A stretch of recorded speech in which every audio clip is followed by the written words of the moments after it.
בואו נפתח קצת על ערבים. שמתם לב שהערבים אוהבים את הצבע הירוק? באמת, כל הדגלים שלהם, כל הזה, אתם יודעים למה זה? זה כתוב בקוראן. מוחמד הכי אוהב את הצבע הירוק. הוא אומר שזה הצבע של הטבע. אם זה הצבע של הטבע, זה הצבע של אלוהים. וזה גם כל הארגוני טרור למיניהם, זה ירוקים שמתחילים בחטא. שמתם לב? יש לנו את חיזבאללה, חמאס, חיפה, כל מיני כאלה ירוקים מעצבנים. אגב, בוא'נה, מה אתם אומרים לחיסולים האחרונים של מדינת ישראל? אז זה מגיע כפיים. אתם יודעים מי הבא בתור, נכון? חאלד משעל, אתם יודעים מי זה, נכון? יודעים שהיינו ככה קרובים לחסל אותו פעם? אתם לא יודעים מי זה? זה היה מי שירש עכשיו את ראש הלשכה המדינית של חמאס מקטר, חמאס חוץ יעני. אנחנו פעם, נכון, יפה, יש להם, מכירים את הסיפור? מי שמכיר אני אספר, תקשיבו. יד ישראל רצו להתנקש בחאלד משעל, המוסד הישראלי.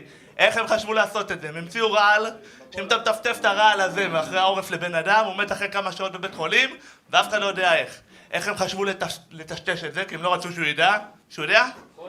נכון, יפה. הם יצאו שני לוחמים למשימה. אחד עם הרעל, השני שפחית של קולה שמנערים טוב טוב, ואז הוא לא עולה על התרמית. מה השתבש? הכי מצחיק בעולם. אז זה עם הפחית, לא נפתח, נשבר. אז מה הוא עשה? לקח את הפחית, דפק לו בראש. שזה משהו... תראו איזה פער יש בין תוכנית א' לתוכנית ב', מדהים, אה? תוכנית א', מה תעשה? תפזר לו רעל מאחרי אוזן, ואם זה לא עובד, קח את הפחית, שים לו בראש, פוסים משהו ארס. שנייה לפני זה הוא היה מהמוסד, שנייה אחרי זה משה מנתניה, טוב שלקח כיסא של כתר, מה זה אחר הזה? ומה מצחיק בכל הסיפור הזה? בואו, אני אגיד לכם, אתם חושבים שאנחנו היהודים, אנחנו עם חכם? כן או לא? אני חושב שאנחנו מאוד חכמים, אנחנו כל כך חכמים שלפעמים כבר יוצאים מטומטמים, מרוב עצים לא רואים יער. אתם יודעים, הוא חי עד היום.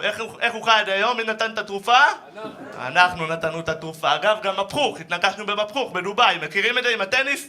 תפסו אותנו מצלמות הבטחה. מי התקין את המצלמות? חברה ישראלית.